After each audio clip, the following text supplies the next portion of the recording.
Recognition of when to attack in the press, recognition of when to swing it and make them guard, recognition of their defenses, and really stay very fundamental with moving the ball and with very good screening and cutting. And then defensively, we're going to have to do a great job. They have multiple scores. And going into Iowa City and winning like that, especially with the way Iowa had been playing, that's a great win. I believe they've won 5 of their last 7, right, Minnesota? So they're playing extremely well. Andre Hollins is, I believe, shooting 58% from 3 in the last 5 games. So he's playing at a high level. But again, like all the other teams in this league, they're far more than just 1- or 2-man teams. And so we've got to do an excellent job of defending the post. Their wing players, the quickness in the backcourt. And sometimes they use the screen. A lot of times they refuse the screen. We've got great awareness there. And bottom line is you just cannot allow a guy like Andre Hollins to just play with great freedom in the game. So we're looking forward to it. We need a lot of energy in the building. It's I think the only Sunday night game we'll have had all year. We've had Sunday games, but the only Sunday night game. And we should have tremendous energy in there. A lot of former players will be back. I just saw Christian Watford upstairs. Cody, I believe, is going to be back. Vic, depending on what happens with the dunk contest, looks like he could be back here tomorrow night. And so love that when those guys are around. But bottom line is we just want to get out and compete again and build on our practices and go against a very good team. Go ahead. On the pressure Minnesota puts on you, what is it similar at all to Louisville? And regardless of that, what's the key to doing it? Well, I haven't watched Louisville really since we played them in early December, so I don't know what their pressure looks like right now. But as far as for a history of it, I would say sure, because of the fact that they switch. You know, that they can man press, they can zone press, they can be on the ball, off the ball, they can fall back to zone, they can fall back to man, they can match up when the ball goes in the middle of their zone, which is something that Rick Sr. does a lot. So I'm sure there's similarities, but we've really just been focused on how we want to attack them and what their personnel's like. But like I said, the key is recognition. When to attack, when not to settle. I mean, you never want to settle, but when not to take the first shot that you see off that attack, make them play defense, make them move, get everybody involved defensively. And so it's just a matter of playing. It's not a secret science, you know, out there. It's just really, it just comes down to really good recognition. I think he's averaging 21 points in his last 7. What makes him so tough to guard? Multiple ways to score. He's doing a great job of using screens right now, and he's doing a great job of setting screens. And they do an excellent job of moving him around. And they get him shots early, and they get him shots late in the clock and in the middle. He's got a tremendous step back, and he's had that for a long time. They're one of the older teams. I think they're in the top 50 of experience in the country. I mean, so they've got a lot of guys that have been through it, and numerous guys, and certainly he has. So the ability to read defenses, recognition, getting to the foul line, tremendous three-point shooter, can shoot it from the wings, the top, and the corners. And bottom line is he can get his own shot. So he knows he's really using screens well, setting screens well, and at the same time he can get his own shot when things break down. What's the next step for Hollins to get back in shape, kind of adjust this season? Just get ready to play against Minnesota. Build on, thought he made really good improvements in the week from a guy that we didn't know until really last Saturday was going to play, last Sunday.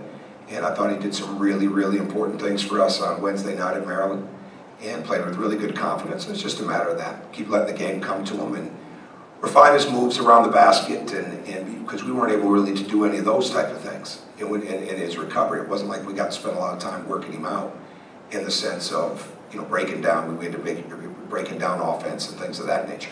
So, you know, for a long time he shot free throws in rehab, and all of a sudden we were able to get him back into the action. And then he didn't go full court, like I said, until really the day before the game. So it's just a matter of that, playing him and getting him ready for those type of things. I know obviously the physical thing's just going to kind of come as it does, but how important was it to see him play just the way he did against Minnesota? You used the word confident. I mean, Against Maryland? Against Maryland. Yeah. Absolutely. Very good. I mean, very good. He played smart. He played hard. He was competitive. He got in position to defend and draw charges. And we were doing some different things defensively in the game that he had not had a chance to do before, and he picked that up well.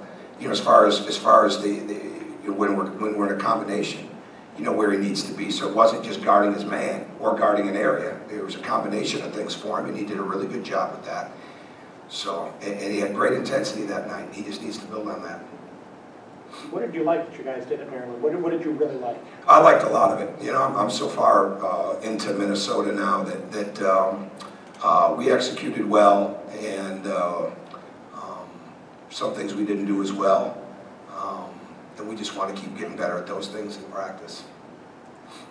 What has Jordan Fuchs shown in practice so far? Jordan Fuchs has shown tremendous athleticism, competitiveness, toughness. He's got very, very good second and third reaction and short space quickness, which is huge. I mean, it's really easy to see why he's a very good football player, and it's easy to see why he's had success on the basketball court too. Because not only does he give that second and third effort, but he gives that second and third reaction, and they're two different things. A lot of guys want to give effort. They get beat and they want to give the effort. Well, he's got the quickness and the speed to do something about it, and he picks things up very fast. You can tell he's been well coached in basketball. There's no question about that. He's got real good basketball instincts, and I've never seen him practice in football, but I got to believe he picks up things pretty fast over there too. He's a quick learner on those type of things. Two different sports, obviously, but been impressed with his attitude. He's brought a competitiveness to practice. He goes to the glass. He listens, and we're excited to have him. Well, what's a realistic?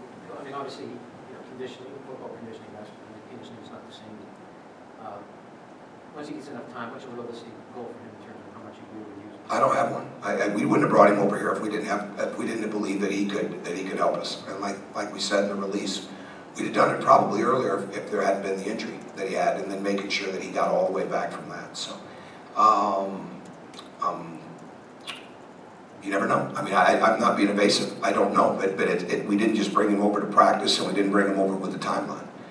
We brought him over to help us compete, to help us win, and every day he's better. That's the bottom line. Your thoughts on Cody and Victor playing in the Rising Stars? Not how they played, but just the fact that they were there. I think that's fantastic. I think it's fantastic for Indiana. It's fantastic for them, for their families. It says a lot about the way they've developed in that league, and I don't think any of us are surprised.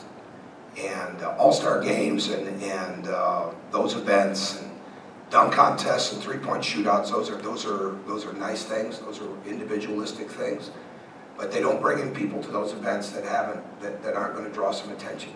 And we're proud of those guys. And I've been ever since the second year Dwayne Wade was in the NBA, made the All-Star team. You're always proud of those type of things. Coach Wes Matthews for 3 years, he's in the three-point shootout. You're proud when those guys get a chance to do something on a personal level. But the bottom line is they wouldn't be in those situations if they weren't doing things on a team level. One more question?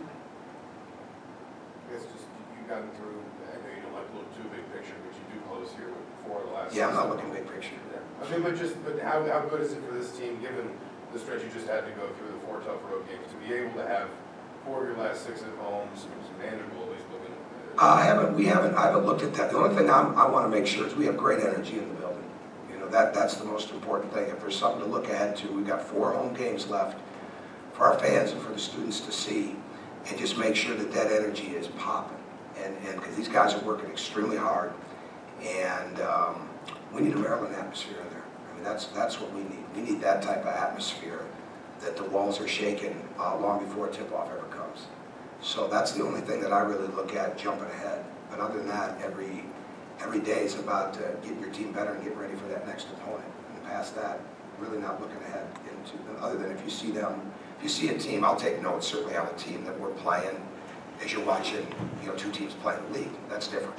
But as far as looking ahead into breaking the schedule down, haven't done that at all. Go ahead. Yeah, this is a similar question. Just with so many teams, kind of bundled up between 2nd and 8th, how important is it to maximize these 4 home games? I couldn't tell you who's between 2nd and 8th. I'm saying it's so close. Is it? Yeah. You have 4 home games. I think it's important that we play really well tomorrow night. I think anytime you start looking ahead and you have to plan ahead, but you can't start looking ahead. It's 2 different things. you know, when you're planning and you're looking at your practices and you're looking at who you're playing and looking at how you'd like to see somebody develop over a period of time, that's planning. But looking ahead, get you off track. We haven't done that and not going to do that, and certainly don't want the team to do that. So, I mean, we're well aware of the schedule, you know, that we have 4 of the 6 at home, but also well aware that every team we're playing is like the rest of them that we've played in this league. They're really, really good. And I think that bears out. And so you're never playing their record, you're never playing their percentages, you're never playing their tradition. You're playing that team on the floor and what they're capable of on a given night. And that's what we're focused on. All right, thank you.